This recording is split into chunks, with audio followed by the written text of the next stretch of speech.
When do storage tanks run empty?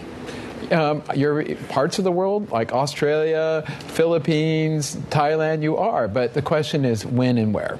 I still say the review, it's going to be, sometime in the month of May that you're going to end up with Europe hitting tank bottoms. And in the U.S., it's somewhere in that July 4th time period. If not sooner, by the way, the inventories number coming out of the U.S., the ones we got last night, the ones last week, I've never seen anything like that before. The analogy I think is like in that movie Jaws, when the mayor declares the beaches are open and you can see the fins swimming around there, and the fin are these inventory numbers. And I think that it's important to remember that these inventory numbers, let's define terms. A deficit versus a shortage. We have a deficit today, meaning that demand is above supply and we're drawing inventories. It's not a shortage yet. So to answer your question, you have the shortages in places like, Asia, and it's not that bad yet because you're not completely at tank bottoms.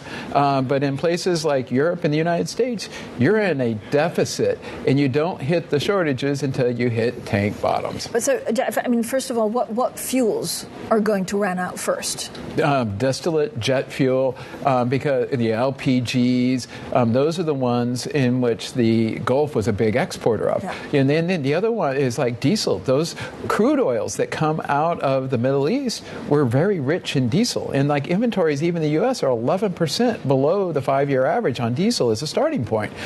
So, watch jet fuel, watch diesel, watch the LPGs. These are huge vulnerabilities for any economies. It could impact travel. It could impact, of course, how many airplanes fly. Yeah. Even if it were to stop today, does it go back to normal, or are we still going to have these shortages? Oh, it's going to take a very long time to get back to normal. So let's just begin with, let's say we open tomorrow.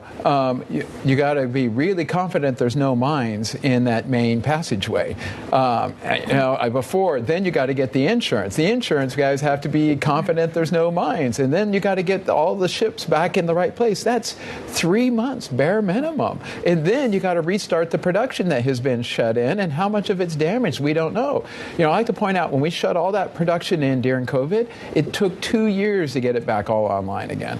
So we're talking about a very long, drawn-out process in terms of thinking about the recovery. So even if everything stopped today and they say, resume production, you're talking 3+ months to even start to get even a resemblance of this stuff beginning to flow. And then we're going to find out what kind of damage was done. So even if it were to stop now, there's going to be fuel shortages in certain it's already parts of the world. It's baked Full in. Stop. Full stop. Because at this point, it's going to take so long to get all of this restarted that those inventories will continue to draw. And again, going back to how big, I just want to put some, I've only seen inventory changes this big once other time in my life during COVID. Because remember, I think as we were talking once before, this shock is the mirror image of COVID. So it is appropriate we're seeing these inventory draws on that level. Last week it was roughly a 25 million barrel inventory draw. And we're in the shoulder months. This is the weakest period all year long of economic activity, oil demand, and everything. So we have no stress on the system, and you're already seeing 25 million barrel builds. The APIs confirmed another 25 million barrel draw, that is. So what is it going to look like when we get to Memorial Day, July 4th?